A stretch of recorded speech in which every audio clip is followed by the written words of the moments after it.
here at Fable, and this video is about soundtracks because something's been bothering me for a while, and that is soundtracks that are used in films and TV shows today.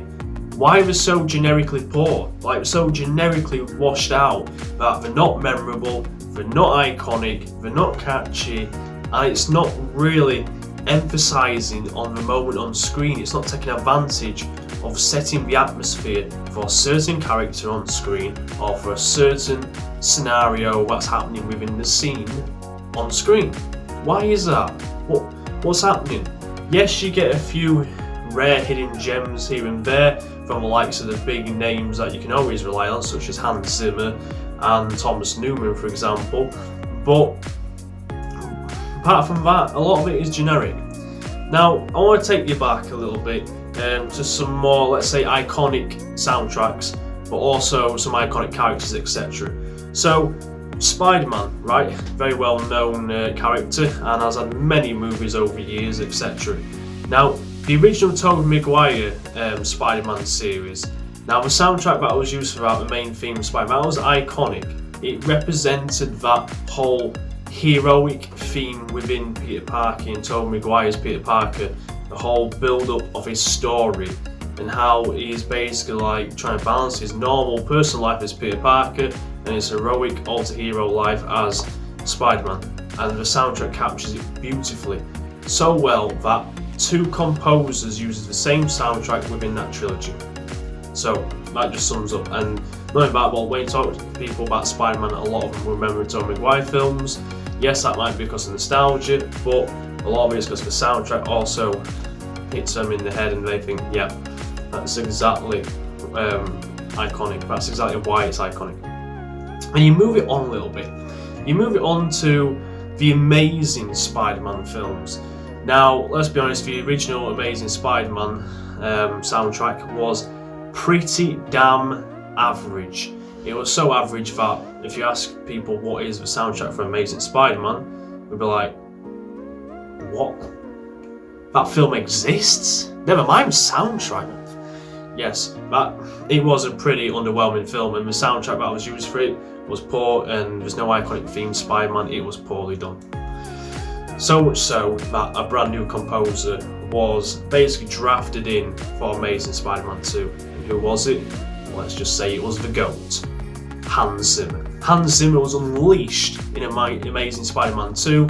He created such an iconic soundtrack that was really catchy, and instantly it captured Spider-Man within the Amazing Spider-Man series. So it was more about the up-to-date, modern Spider-Man and who he was, and it was, for that era, it was good.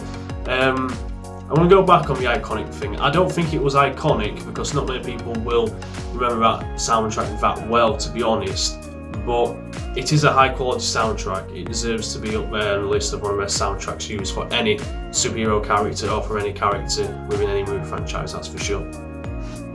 Now let's just move on a little bit. So you got The Dark Knight Rises. We all know Hans Zimmer created that. Yeah, he's the GOAT. That was a great iconic soundtrack, etc.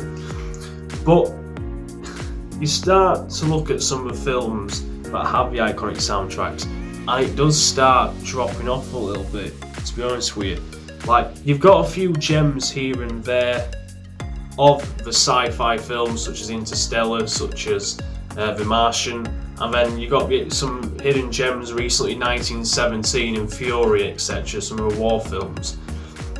But compared to the quantity of movies and TV shows that are made now, it's not enough. It's not good enough. It really is not good enough, and it annoys me because it's like, what's happened to the creativity, that spark, to create such an iconic soundtrack for a character or for a film or for a series? Like, look at the Game of Thrones series. I've not watched it myself, but I know the soundtrack that's used for it, the main theme from it, is catchy, it's iconic, and it sounds great. But why are so many TV shows these days and movies just taking such a lazy route where they're just bringing out generic, washed out quality? Why? Is that because the likes of Hans Zimmer, Thomas Newman, and say Steve Jablonsky is maybe in that list, are that good that they've set the benchmark so high that all the other composers struggle to reach. Is that what it is? Or is it because of budget reasons? And I think personally it's probably because a bit of both and a bit of budgeting reasons. But it just goes to show you that the level has been set and now it's difficult to reach.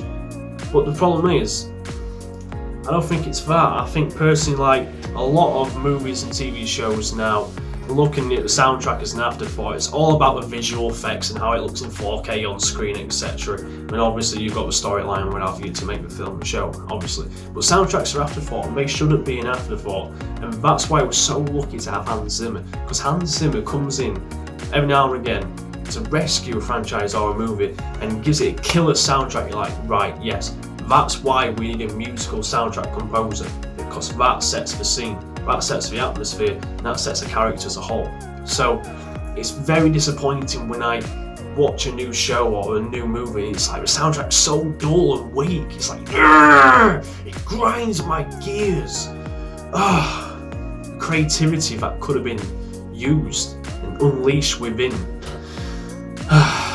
Yes, you've got some of your war soundtracks that come up here and there that sound really good. But apart from that, it's so washed out. I mean, look at the Marvel Cinematic Universe. We've done loads of movies. The entire Phase 1, Phase 2, Phase 3, we're up to the Phase 4 period now. And you can't tell me, on one hand, what is some of the most memorable, iconic soundtracks of that entire universe and why. But you can't. Maybe 3. Most people just say 1, the Avengers theme, that's it. Disappointing, but look at DC as well. Like, a lot of the DC films, the soundtracks aren't that iconic or memorable. Why is that? It's just, it's so disappointing. The thing is, it's like sometimes you have to rely on the sci-fi films to bring out some iconic soundtracks, but then that soundtrack is associated with a bang average shit film. So it's just like, it's not what it once was. I feel like as a creative art form and how much emphasis and how much atmosphere it brings to a show and a movie, I just think it's a massive opportunity missed that a lot of major producers and big film companies are looking at it now, studios are looking at it now, and just seeing it as an afterthought, and it just saddens me. It literally saddens my core. My core is hurt with this shit. A lot of the films that I've got on this list here in front of me, they're all from 2015 before that. There's only maybe 1 or 2, one that's after 2015. The rest of them are all mostly 2012 and before. So that just shows you, as the years have developed, the timeline as it's gone on, it's just gone. So yeah, that was today's video about soundtracks. I know I've waffled on a bit, probably, but you get the gist of what I'm on about, and I wonder if you wondered about that. Why are soundtracks so poor nowadays? Why? I want them back. Can you help me bring them back? Bring the iconic soundtracks back, please. Otherwise, when Hans Zimmer's retired, who have we got to rely on then? It's hopeless.